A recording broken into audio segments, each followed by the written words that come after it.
اللہ پاک کے نام سے شروع جو نہایت مہربان رحمت فرمانے والا ہے۔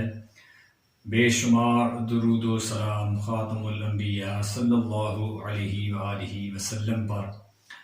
آج کی کلاس میں ہم انشاءاللہ العزیز تفخیم و ترقیق کے بارے میں سیکھیں گے کہ تفخیم اور ترقیق سے کیا مراد ہے، یعنی تفخیم کسے کہتے ہیں اور ترقیق کسے کہتے ہیں۔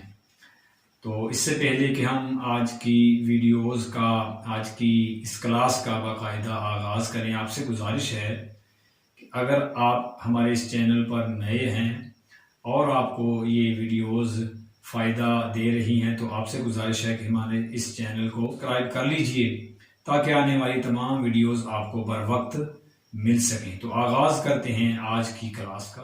آج کی ہماری کلاس کا موضوع ہے تفخیم و ترقیق۔ تفخیم کا مطلب ہوتا ہے حروف کو پر کرنا، یعنی موٹا کر کے پڑھنا، اور ترقیق سے مراد ہے حروف کو باریک پڑھنا۔ تو آج کی کلاس 3 کیٹیگریز پر مشتمل ہے، یعنی ہمارا جو آج کا سبق ہے اس کے 3 حصے ہوں گے، اس میں سے 2 حصے ہم انشاءاللہ آج کی کلاس میں ڈسکس کر لیں گے، اور جو ہمارا موضوع رہ جائے گا وہ آنے والی ویڈیوز میں انشاءاللہ آپ کو ملے گا۔ تو شروع کرتے ہیں۔ اس طرح کے تفخیم سے مراد ہے حروف کو پر کرنا یعنی موٹا کرنا، اور ترقیق سے مراد ہے حروف کو باریک کرنا، باریک کر کے پڑھنا۔ تو یاد رکھیے کہ اس میں 3 طرح کی کیٹیگریز ہوتی ہیں۔ ایسے حروف جو ہمیشہ ہر حالت میں موٹے پڑھے جاتے ہیں، پر کر کے پڑھے جاتے ہیں، پہلے تو وہ ہیں، اور دوسرے نمبر پر وہ ہیں کہ جو ہمیشہ باریک پڑھے جاتے ہیں، یعنی وہ تمام حروف جو ہر حالت میں پر پڑھے جائیں گے، یعنی موٹا کر کے پڑھیں گے، ان کو وہ 7 ہوتے ہیں، اور ان کو حروف مستعلیہ بھی کہتے ہیں۔ یعنی یہ وہ حروف ہوتے ہیں کہ ان پر کوئی بھی علامت ہو، زبر ہو، زیر ہو، پیش ہو، جزم ہو، تنوین ہو، یعنی 2 زبر 2 زیر یا 2 پیش ہو، اگر کوئی بھی اس پر کوئی بھی علامت آ جائے تو ان کو ہم نے ہر حالت میں موٹا کر کے پڑھنا ہے، یعنی پر کر کے پڑھنا ہے۔ اس کو تفخیم کہتے ہیں۔ وہ 7 حروف ہیں: خ، صاد، ضاد، غین، طا، قاف اور ظا۔ تو یہ 7 حروف ہیں۔ ان کو یاد رکھنے کے لیے ایک مجموعہ ترتیب دیا گیا ہے، وہ مجموعہ ہے خص ضغط قز۔ خص ضغط قز، اس کو یاد رکھنے کے لیے، 7 حروف کو یاد رکھنے کے لیے یہ جو خص ضغط قز کا مجموعہ ہے، ان کو آپ ذہن نشین کر لیں یا کہیں پر لکھ لیں تاکہ آپ کو یاد رہے۔ یہ 7 حروف ہر حالت میں موٹا کر کے پڑھے جاتے ہیں۔ چند ایک مثالوں سے ہم دیکھتے ہیں۔ پہلا لفظ ہے فصبر۔ فصبر، یہاں پر صاد ہے اور اس پر جزم ہے، تو لہٰذا ہم نے اس کو موٹا کر کے پڑھنا ہے۔ اس کے بعد آئے گا انظر۔ انظر، یہاں پر ہے ضا، اور ضا حروف مستعلیہ میں سے ہے، یعنی پر حروف میں ہے، اور یہاں پر اس پر پیش آ گئی تو لہٰذا یہاں پر اس کو ہم نے موٹا کرنا ہے۔ اور اس کے بعد ہے صلی۔ صلی، صاد آ گیا، یہاں پر صاد پر زبر ہے، یہاں پر اس کو ہم نے موٹا کرنا ہے۔ تو قصہ مختصر کہ آپ نے ان 7 حروف کو یاد رکھنا ہے کہ جب بھی یہ آئیں گے ان کو ہم نے موٹا کر کے پڑھنا ہے، موٹا کر کے ادا کرنا ہے، تاکہ ان کی خوبصورتی برقرار رہے اور ان کے معانی میں کوئی مسئلہ پیش نہ آئے، معانی میں فرق نہ آئے۔ تو لہٰذا یہ 7 حروف آپ نے یاد رکھنے ہیں۔ خص ضغط قز ان کا مجموعہ ہے۔ ان کے بعد وہ حروف ہیں جو ہمیشہ باریک پڑھے جائیں گے۔ تو یاد رکھیں کہ یہ 7 حروف جو ہم نے پڑھے حروف مستعلیہ، یہ اور ان کے علاوہ الف، لام اور را، 7 اور 3 10، باقی بچتے ہیں 19 حروف۔ تو جو باقی 19 حروف ہیں یہ ہر حالت میں باریک پڑھے جاتے ہیں، خواہ ان پر زبر ہو، زیر ہو، پیش ہو، جزم ہو، تنوین ہو، کچھ بھی ان پر آ جائے وہ ہر حالت میں باریک ہی پڑھے جائیں گے۔ یہ 7 حروف جو ہم نے مستعلیہ کے پڑھے، خص ضاد قز، ان کے علاوہ اور الف، لام اور را، 7 اور 3 10، یہ 10 حروف، ان کو چھوڑ کر باقی جتنے بھی حروف ہیں 19، یہ سب کے سب باریک پڑھے جاتے ہیں، اگرچہ ان پر کوئی بھی علامت آ جائے۔ مثلا اور میم پر زبر ہو، زیر ہو، پیش ہو، ما، می، مو، سا، سی، سو، ح، حی، ہو، تا، تی، تو، جا، جی، جو وغیرہ، تو یہ جتنے بھی 19 حروف ہیں یہ ہر حالت میں ہی باریک پڑھے جاتے ہیں۔ اور تیسری کیٹیگری ہے الف، لام اور را کی۔ الف، لام اور را، یہ 3 حروف یاد رکھیں ایسے ہیں کہ یہ مختلف جگہوں پر ان کا پڑھنے کا طریقہ مختلف ہوتا ہے، بعض جگہ پر یہ باریک پڑھے جاتے ہیں اور بعض جگہ پر یہ موٹے کر کے پڑھے جاتے ہیں۔ مثال کے طور پر الف ہم لے لیں، الف کو پڑھنے کا طریقہ یہ ہے کہ یہ اپنے ما قبل کے تابع ہوتا ہے۔ ما قبل کے تابع ہونے سے مراد یہ ہے کہ جو اس سے پیچھے اس کے حرف ہے اسی کے مطابق اس نے ڈھل جانا ہے۔ اگر الف سے پہلے حرف موٹا یعنی پر ہے تو اس نے آٹومیٹیکلی موٹا اور پر ہو جانا ہے، اور اگر اس سے پہلے کوئی باریک حرف آ رہا ہے، ترکیب کا کوئی حرف آ رہا ہے، تو الف کو آٹومیٹیکلی ہم نے باریک کر دینا ہے۔ مثلا قال،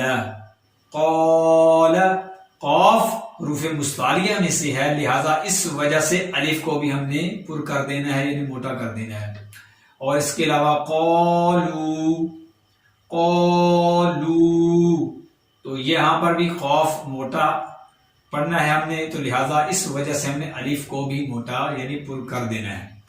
اور باریک اس طرح کہ اگر اس سے پہلے باریک حرف ہے تو ہم نے الف کو بھی باریک کر دینا ہے۔ مثلا کانا، ما، سا، ہا، جا، تو یہ ہے حروف جو الف کی وجہ سے باریک پڑھے جاتے ہیں۔ الف کو ہم نے اس وجہ سے باریک پڑھنا ہے کہ کیونکہ اس سے پہلے حرف باریک آ گیا ہے، لہذا الف نے بھی یہاں پر باریک ہو جانا ہے۔ تو خلاصہ یہ ہوا کہ الف اپنے ما قبل کے تابع ہوتا ہے، جو الف سے پہلے حرف ہوتا ہے اس کے مطابق اس نے ڈھل جانا ہے۔ اگر اس سے پہلے موٹا حرف ہے تو الف نے بھی پر ہو جانا ہے، اگر الف سے پہلے باریک ہے تو الف کو بھی ہم نے باریک ہی پڑھنا ہے۔ اس کے بعد آ جاتا ہے لام۔ تو لام کی تفسیر کچھ اس طرح ہے کہ اللہ پاک کا اسم جلالت اللہ لفظ ہے، جو اللہ الف، یہ جو اللہ کا لفظ ہے اس سے پہلے اگر زبر ہو یا پیش ہو، زبر ہو یا پیش ہو تو اللہ کے لفظ کو ہم نے پر کر دینا ہے، موٹا کر دینا ہے۔ اور اگر اس سے پہلے یعنی لفظ اللہ سے پہلے زیر ہو تو ہم نے اس اللہ کے لام کو باریک کر دینا ہے۔ یہ ہے اس کی ڈیفینیشن کہ اللہ پاک کا جو لفظ اسم جلالت، آپ اللہ پاک کا نام اسم جلالت اللہ ہے، تو اگر اس سے پہلے زبر یا پیش ہو تو ہم نے اس اللہ کے لام کو موٹا کر دینا ہے، اور اگر اس سے پہلے زیر ہو تو ہم نے اس کو باریک کر دینا ہے۔ مثلا ہم درود پاک پڑھتے ہیں، کوئی بھی درود شریف پڑھتے ہیں تو اس میں لفظ پہلے آتا ہے اللہم، تو یہاں پر اللہ کا لفظ ہے اور اس سے پہلے زبر ہے، تو لہٰذا ہم نے اس کو موٹا کر دینا ہے، اللہم، اور اس کے بعد ہے اللہ اکبر۔ نماز شروع کرنے سے پہلے یا عام تسبیحات میں ہم اس کا ورد کرتے ہیں اللہ اکبر، تو اللہ کو ہم نے موٹا کر دینا ہے، یہاں پر اللہ اکبر نہیں، اللہ اکبر، اللہ اکبر۔ اچھا، اس کے بعد لفظ ہے سبحان اللہ، یہاں پر دیکھیں اللہ کا لفظ ہے اور اس سے پیچھے جو نون ہے وہاں پر یہاں پر یہ زبر ہے، لہذا یہاں پر اس نے موٹا ہو جانا ہے۔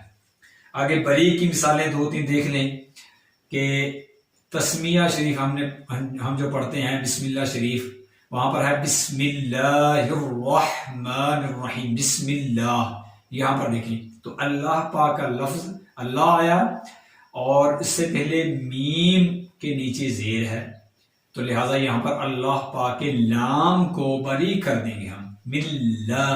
ایسا نہیں ہے کہ بسم اللہ، اب جن کو افراد کو یہ پتہ نہیں ہوتا تو خوشی خوشی میں کہ ہم نے بہت خوبصورت اس کو کر کے پڑھا تو وہ اس کو موٹا کر دیتے ہیں، حالانکہ اس کو بری کرنا چاہیے، تو لہٰذا بسم اللہ الرحمن الرحیم نہیں، بسم اللہ، بسم اللہ، اس کو بری کریں گے۔ اس کے بعد ہے باللہ، باللہ، تو با کے نیچے زیر ہے، اس کے فوراً بعد اللہ پاک کا لفظ لام ہے، لام آ گیا، اللہ کے لفظ میں لام آ گیا، تو لہٰذا ہم نے یہاں پر اس کو باریک کر دینا ہے۔ تو یہ ہے آج کے اس تمام سبق کا خلاصہ۔ ایک دفعہ تھوڑا سا مختصر سا میں آپ کو بتا دیتا ہوں کہ موٹا کرنا اور بری کرنا کیا ہوتا ہے، کہ وہ الفاظ، وہ حروف جن کو ہر حالت میں ہم نے موٹا کرنا ہوتا ہے وہ 7 ہوتے ہیں، خصہ، ضغط، قز اس کا مجموعہ ہے، اور اس کے بعد ان الف، لام اور را، یہ 3 حروف ایسے ہیں جو کبھی موٹے اور کبھی بری پڑے جاتے ہیں۔